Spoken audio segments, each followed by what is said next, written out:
ஒரு சொல் குத்தினால் வாழ்க்கையே காயம். நீ தினமும் உன்னிடம் பேசும் அந்த குரல் உன்னை அரசனாக்கவும் செய்யலாம், அடிமையாக்கவும் செய்யலாம். சாணக்கியர் சொன்னார், மனிதனின் முதல் பகைவன் அவன் மனமே. நம்மில் பெரும்பாலோர் தினமும் ஒரு தவறு செய்கிறோம். கண்ணாடி முன் நின்று நம்மையே குறை சொல்கிறோம். எனக்கு வராது, நான் சரியில்ல, நான் எப்போவும் தோல்வி. இந்த 3 வாக்கியங்கள் போதும் ஒரு மனிதனின் எதிர்காலத்தை அமைதியாகக் கொல்ல.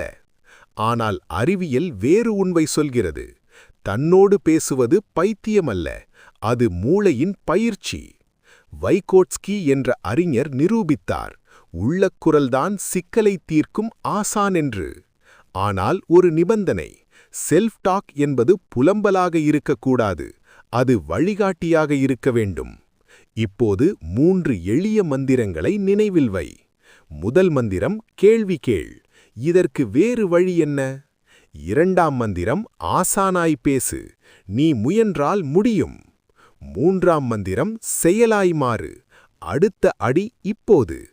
சாணக்கியர் நடை ஒன்று நினைவுகொள், வார்த்தை விதை, செயல் மரம். நீ உன்னிடம் பேசும் ஒவ்வொரு சொல்லும் உன் அடையாளத்தை உருவாக்குகிறது. முடியாது என்று சொன்னால் பயம் பெரிதாகும், கற்றுக்கொள்கிறேன் என்று சொன்னால் அறிவு பெரிதாகும். நண்பனே, உன் வாழ்க்கையின் மிக முக்கிய உரையாடல் யாரோடு தெரியுமா? உன்னோடு நீ பேசும் உரையாடல்தான். இன்று முதல் ஒரு மாற்றம் செய்.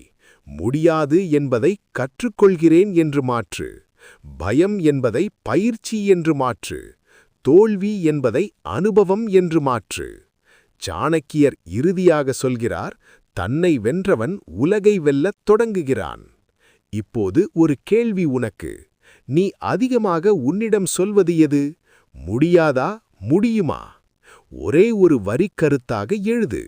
இந்த வார்த்தை ஒருவரின் வாழ்க்கையை எழுப்பும் என்றால் இந்த காணொளியை பகிர்.